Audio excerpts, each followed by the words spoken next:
during the historic July-August uprising of last year. On this occasion, I would like to remember and pay my respect to the martyrs of the July-August uprising, their families, and the people of Bangladesh who fought against the autocratic repressive regime. Their collective resolve for a just, inclusive, and functioning democracy, with the promotion and protection of human rights at its core, should define Bangladesh of the future and place our nation as a responsive and responsible state in the global community.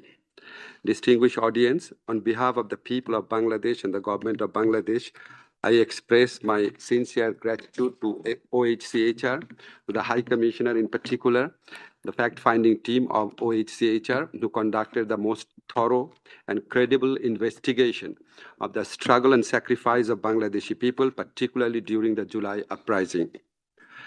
The team's report rightly identifies extensive, horrendous, and grave human rights violations, including extrajudicial killing, arbitrary arrest, torture, and disproportionate use of force by the ousted ruling party during July-August massacre.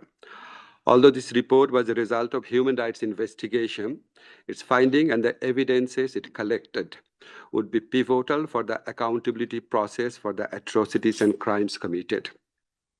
Ladies and gentlemen, I wish to reaffirm the commitment of interim government for an impartial and credible investigation into the July-August massacre in Bangladesh and due judicial process for redress. To that extent, the International Crime Tribunal Act 1973 has already been amended to ensure fair trial and transparent judicial process.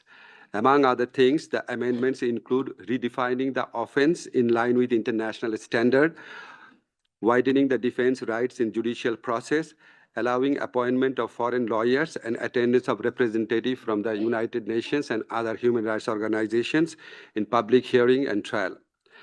Distinguished audience, High Commissioner Turk has rightly underscored the importance of a comprehensive process of truth-telling, reparation, and reform as the path to national healing.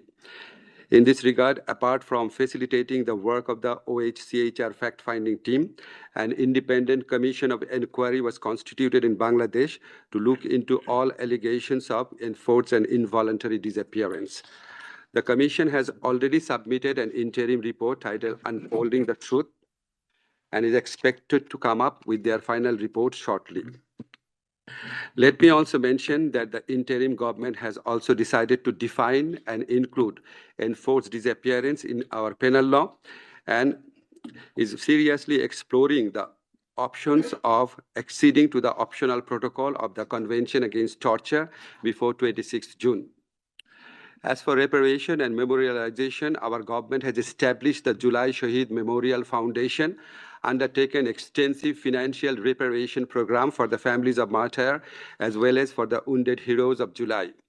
We also arranged long-term and, in cases, advanced medical treatment abroad for the critically injured and have undertaken initiative for livelihood opportunities.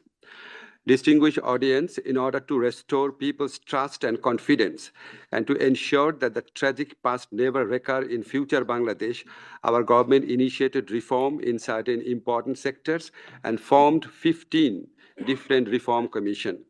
Already 6 reform commissions have submitted their final report. Many of the recommendations made in the OHCHR report are similar to the recommendation made by our reform commission, such as ensuring independent judiciary, professional police force, clear definition of roles of intelligence agencies. Our government aimed to establish effective safeguard mechanism to ensure the sustainability of these reforms. To that end, a National Consensus Commission, led by the Honorable Chief Justice, Dr. Muhammad Yunus himself, was formed, which has started consultation with the political parties and other stakeholders to implement the reform initiatives. Ladies and gentlemen, we'd like to reiterate that we would utilize the finding of the report as applicable in our ongoing national accountability process to ensure justice. We would also embed, to the extent possible, the findings and the recommendations in our relevant reform processes. Finally, I wish to assure you that our constructive engagement with the OHCHR will not end with the report only. Rather, our government is chalking out how we could better utilize the broader mandate of the High Commissioner's Office in our effort for the promotion and protection of human rights of all of our citizens.